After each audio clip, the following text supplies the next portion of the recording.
প্রধান উপদেষ্টার সঙ্গে সেনা প্রধানের বিদায়ী সাক্ষাৎ। নতুন সরকারের শপথ অনুষ্ঠানের প্রস্তুতি সম্পূর্ণ, থাকবেন 1200 অতিথি। নির্বাচিত সরকার পেতে যাচ্ছে দেশ, দ্রব্যমূল্য ও দুর্নীতি মুক্তির প্রত্যাশা রংপুরবাসীর। অস্ট্রেলিয়া চলে গেছেন আমিনুল ইসলাম বুলবুল। দর্শক, সোনালী নিউজের আজকের আয়োজন সোনালী সারাদিনে সবাইকে স্বাগত জানাচ্ছি। দিনের শীর্ষ নিউজগুলো নিয়ে সাথে আছি আমি দিলরুবা খান। শুনছিলেন শিরোনাম, এবারে বিস্তারিত। অন্তর্বর্তীকালীন সরকারের প্রধান উপদেষ্টা প্রফেসর মোহাম্মদ ইউনূসের সঙ্গে বাংলাদেশ সেনাবাহিনী প্রধান জেনারেল ওয়াকারুজ্জামান আজ বিদায়ী সাক্ষাৎ করেছেন। সোমবার তেজগাঁওস্থ প্রধান উপদেষ্টার কার্যালয়ে এই সৌজন্য সাক্ষাৎ করেন তারা। প্রধান উপদেষ্টার প্রেস উইং থেকে এ তথ্য জানানো হয়েছে। প্রেস উইং জানিয়েছে, তেজগাঁওস্থ প্রধান উপদেষ্টার কার্যালয়ে অনুষ্ঠিত এই সৌজন্য সাক্ষাতে তারা পারস্পরিক শুভেচ্ছা বিনিময় করেন এবং দায়িত্বকালীন বিভিন্ন বিষয়ে সংক্ষিপ্ত আলোচনা করেন।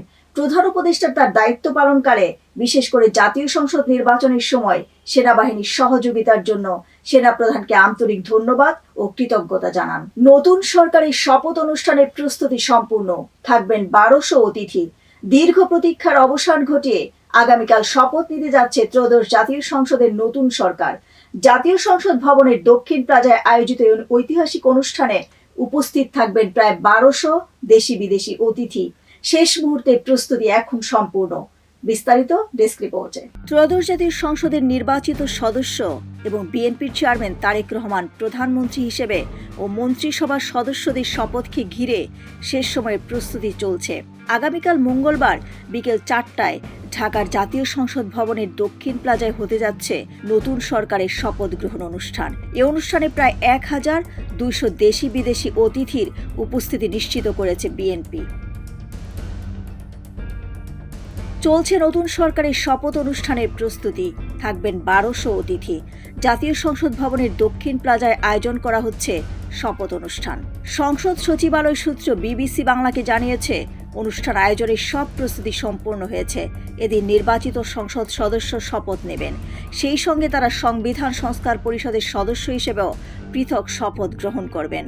দীর্ঘদিনের প্রচলিত রীতি ভেঙে এবার প্রধানমন্ত্রী ও মন্ত্রিসভার সদস্যদের শপথ অনুষ্ঠান বঙ্গভবনের পরিবর্তে জাতীয় সংসদ ভবনের দক্ষিণ প্লাজায় আয়োজন করা হচ্ছে। পুরো অনুষ্ঠান পরিচালনা করবেন সদ্য নিয়োগপ্রাপ্ত মন্ত্রী পরিষদ সচিব এম সিরাজ মিয়া।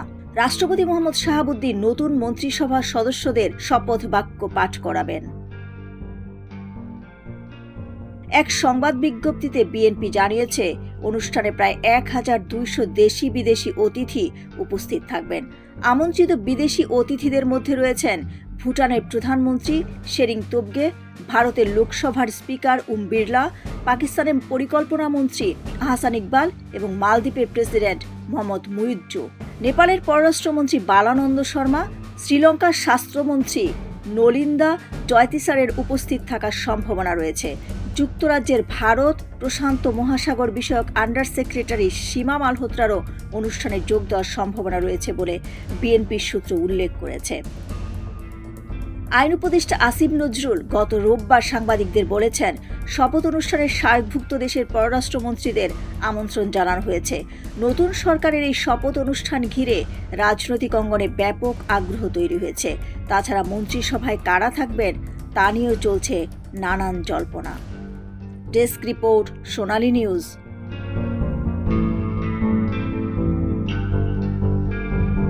জুলাই সনদ কাগজে সীমাবদ্ধ থাকবে নাকি সত্যি সংবিধানের অংশ হতে যাচ্ছে? গণভোটে হ্যাঁ ভোটের স্পষ্ট ব্যবধানের পর এখন চোখ জাতীয় সংসদের দিকে।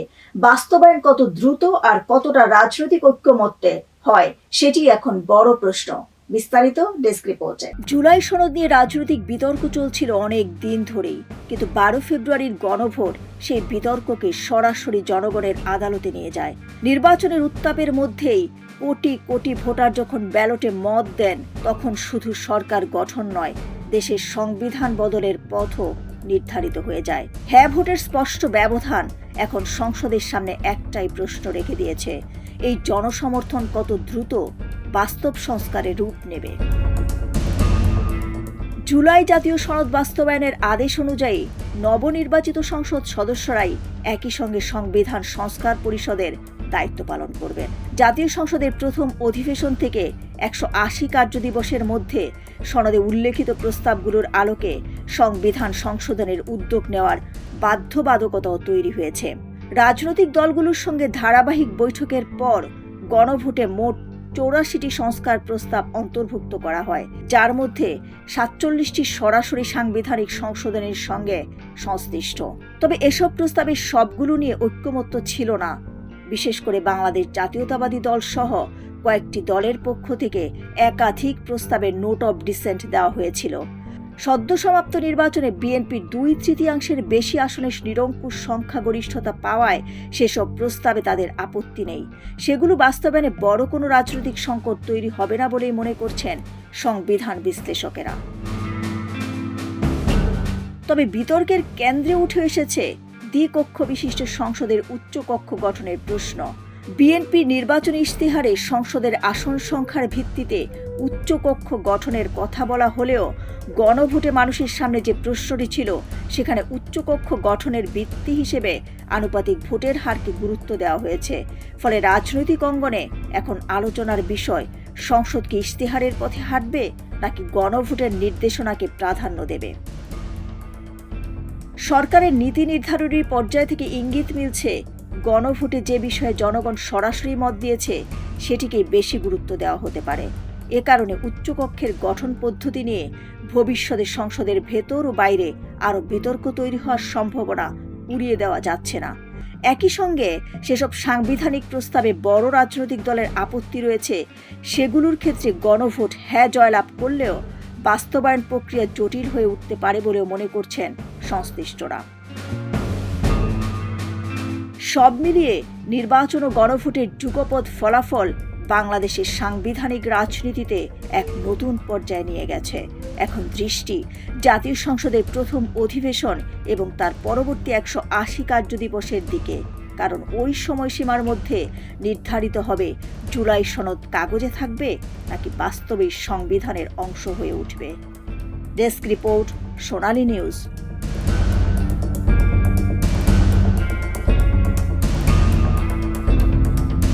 পবিত্র শবে বরাত ও ত্রয়োদশ জাতীয় সংসদ নির্বাচন উপলক্ষে দীর্ঘ সরকারি ছুটি এবং চালান সিস্টেমের সার্ভার জটিলতার কারণে জানুয়ারি 2026 কর মেয়াদের অনলাইন ভ্যাট রিটার্ন দাখিলের সময়সীমা বাড়িয়েছে জাতীয় রাজস্ব বোর্ড। নতুন সিদ্ধান্ত অনুযায়ী ভ্যাট সিস্টেমে জানুয়ারি মাসের রিটার্ন আগামী 22 ফেব্রুয়ারি পর্যন্ত দাখিল করা যাবে। রোববার আগারগাঁওয়ে রাজস্ব ভবন থেকে জারি করা এক প্রজ্ঞাপনে এ তথ্য জানানো হয়। এতে বলা হয়েছে, মূল্য সংযোজন কর ও সম্পূরক শুল্ক আইন 2012 এর ধারা 64 উপধারা প্রদত্ত ক্ষমতা বলে জনস্বার্থে এই সময়সীমা বৃদ্ধি করা হয়েছে। জুলাই আন্দোলনের পর 18 মাসের অপেক্ষা শেষে দেশ পেতে যাচ্ছে নির্বাচিত সরকার। দীর্ঘ সময় পর ভোটাধিকার প্রয়োগ করতে পেরে উচ্ছ্বসিত সাধারণ মানুষও। একদিকে অভিনন্দন আর উৎসবের আমেজ, অন্যদিকে নতুন সরকারের কাছে পাহাড় সমান প্রত্যাশা। বিস্তারিত রংপুর থেকে আব্দুর রহমান রাসেলের তথ্যচিত্রে। Desk report.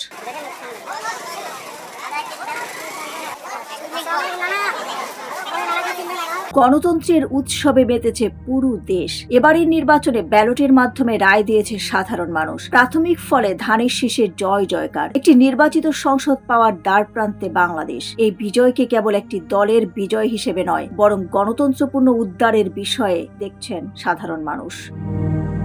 বিজয়ীদের অভিনন্দনের জোয়ারে ভাসলেও সাধারণ মানুষের প্রত্যাশাটা বেশ স্পষ্ট। সবার চাওয়া একটি বৈষম্যহীন সমাজ, দুর্নীতিমুক্ত, চাঁদাবাজ মুক্ত বাংলাদেশ। পেঁয়াজের দামও চড়া, এখনো তো মাছের বাজারে ঢুকিই নাই। এই তো সবকিছুর দামই অনেক বেশি। সে 17 বছর পরে সে রাজত্ব নিল, জানি না রাজা কিভাবে রাজত্ব চালাবে, সেটাই হচ্ছে মেন কথা। তো আমরা তার উপর অনেক আশাবাদী, সে আমাদের হচ্ছে বাজার দরটা নিয়ন্ত্রণ করবে। বিশেষ করে দ্রব্যমূল্যের লাগামহীন টানা ও বেকারত্ব দূরীকরণ এবং দুর্নীতিমুক্ত বাংলাদেশ চায় জনগণ। পেঁয়াজের দামও চড়া, এখনো তো মাছের বাজারে ঢুকিই নাই।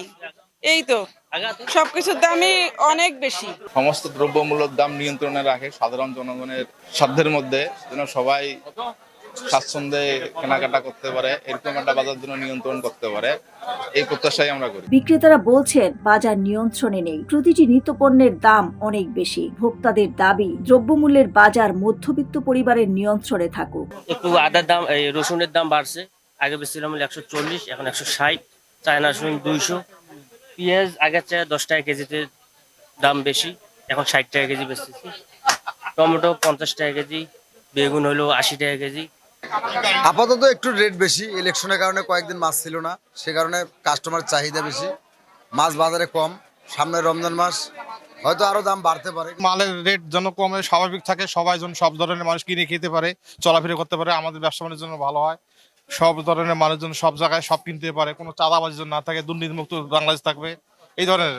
আর প্রোডাক্টের দাম যেন সব নিত্যমানের উপরে থাকে, সব ধরনের মানুষ যেন কিনে খেতে পারে, চলাফেরা করতে পারে। রাজপথের উৎসব যেন সাধারণ মানুষের ঘরে প্রশান্তি হয়ে পৌঁছায়। নতুন সরকারের কাছে দাবি, নিত্যপণ্যের বাজার নিয়ন্ত্রণে রাখবে, এমনটাই প্রত্যাশা রংপুরবাসীর।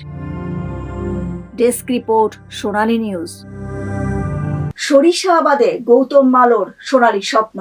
আধুনিক কৃষি প্রযুক্তির ছোঁয়ায় বদলে যাচ্ছে গ্রাম বাংলার চিত্র। ফরিদপুরের বোয়ালমারীতে নতুন লাইন পদ্ধতিতে সরিষা আবাদ করে সাফল্যের গল্প লিখছেন কৃষকরা। তাদেরই একজন গৌতম মালো। বিস্তারিত ডেস্ক রিপোর্টে। ফরিদপুর জেলার বোয়ালমারীতে আধুনিক লাইন পদ্ধতিতে সরিষা চাষ করে নতুন দিগন্ত উন্মোচিত করেছেন কৃষকরা। তাদের মধ্যে অন্যতম কৃষক গৌতম মালো। এবছর উপজেলায় মোট 22 হেক্টর জমিতে সরিষার আবাদ হয়েছে। এর মধ্যে 6 হেক্টর জমিতে চাষ করা হয়েছে উন্নত জাতের বিনা 9 সরিষা। লাইন পদ্ধতিতে চাষের ফলে গাছের বৃদ্ধি হয় সমানভাবে, আগাছা পরিষ্কার করা সহজ হয়, সারের ব্যবহারও হয় সঠিকভাবে, ফলে উৎপাদন বাড়ে, খরচ কমে। লাইন পদ্ধতিতে খরচ কম, ফলন বেশি, তাই অনেকেই এখন এই পদ্ধতিতে চাষ করতে আগ্রহী।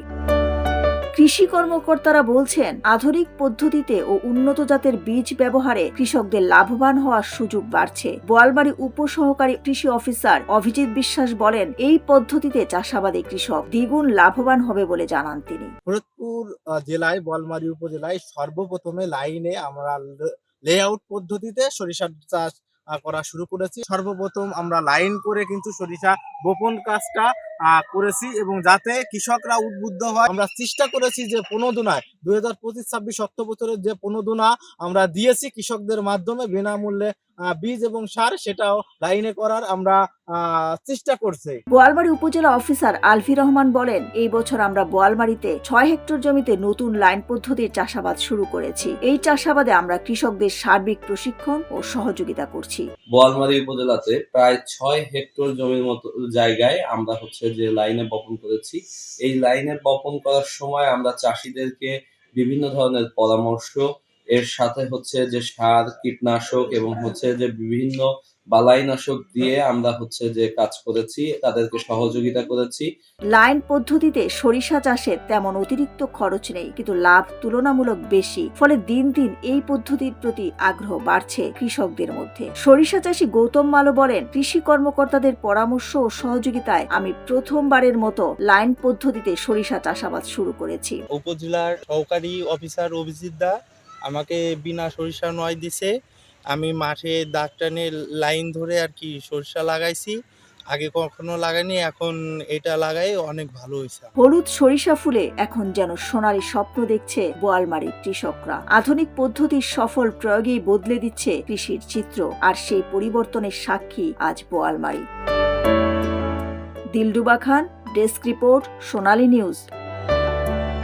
এবারে আন্তর্জাতিক সংবাদ। ইরানকে ঘিরে যুক্তরাষ্ট্রের কড়া অবস্থান, কূটনীতি নাকি যুদ্ধের প্রস্তুতি? পারমাণবিক চুক্তি ঘিরে নতুন করে বাড়ছে উত্তেজনা। কি আছে এই হুমকির নেপথ্যে? বিস্তারিত ডেস্ক রিপোর্টে। এবার খেলার সংবাদ। আমিনুল ইসলাম বুলবুল অস্ট্রেলিয়া চলে গেছেন, আর ফিরবেন না, এমন গুঞ্জন বেশ কিছুদিন আগে ছড়িয়ে পড়েছিল বাংলাদেশের সংবাদ মাধ্যমে। তবে সব গুঞ্জনকে মিথ্যে প্রমাণ করে সেদিন সকালেই তিনি বিসিবিতে হাজির হয়েছিলেন। তবে এবার আমিনুল ইসলাম বুলবুল সত্যি অস্ট্রেলিয়ার বিমানে চড়ে বসেছেন। আজ সোমবার তিনি নিজেই একটি গণমাধ্যমকে বিষয়টি নিশ্চিত করেছেন। তিনি জানিয়েছেন, জরুরি কাজে অস্ট্রেলিয়া যাচ্ছেন, কাজ শেষ করেই তিনি ফিরে আসবেন বলে জানিয়েছেন। এবার বিনোদন সংবাদ। প্রেমিকের একসঙ্গে 5 নারীর সঙ্গে চ্যাট, আর তাতেই ভেঙে গেল সম্পর্ক। ব্যক্তিগত জীবনের এক তিক্ত অভিজ্ঞতা শেয়ার করে স্তম্ভিত করেছেন বলিউডের উঠতি অভিনেত্রী সানায়া কাপুর। বিস্তারিত ডেস্ক রিপোর্টে। বলিউডের উঠতি অভিনেত্রী সানায়া কাপুর সম্প্রতি এক পডকাস্টে শেয়ার করলেন তার অতীত প্রেম জীবনের এক তিক্ত অভিজ্ঞতা। বিদেশ ভ্রমণে থাকা অবস্থায় হঠাৎ করেই প্রেমিকের ফোনে দেখতে পান একসঙ্গে 5 নারীর সঙ্গে চলছে নিয়মিত চ্যাট। সেই মুহূর্তে যেন ভেঙে পড়ে তার বিশ্বাসের পৃথিবী। সানায়া জানান, তখন তিনি সম্পর্কটি নিয়ে খুবই আশাবাদী ছিলেন, ভবিষ্যৎ নিয়ে স্বপ্নও দেখছিলেন, কিন্তু হঠাৎ করেই সামনে আসে এক অপ্রত্যাশিত সত্য।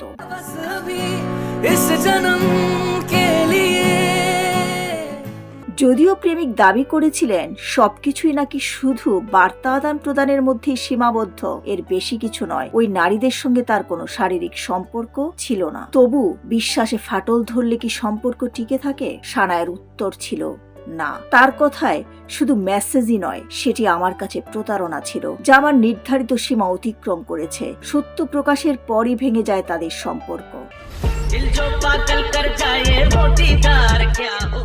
এদিকে ব্যক্তিগত জীবনের এই অভিজ্ঞতা শেয়ার করার পরই মুক্তি পেয়েছে তার নতুন ছবি তু ইয়া মে। ছবি প্রচারের ব্যস্ততার মাঝেও তিনি কষ্টের গল্প অকপটে তুলে ধরেছেন।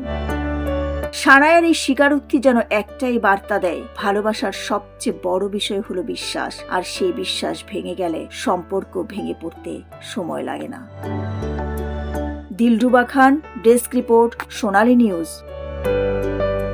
দর্শক, আজ এ পর্যন্তই। সোনালী নিউজের সাথে থাকার জন্য ধন্যবাদ।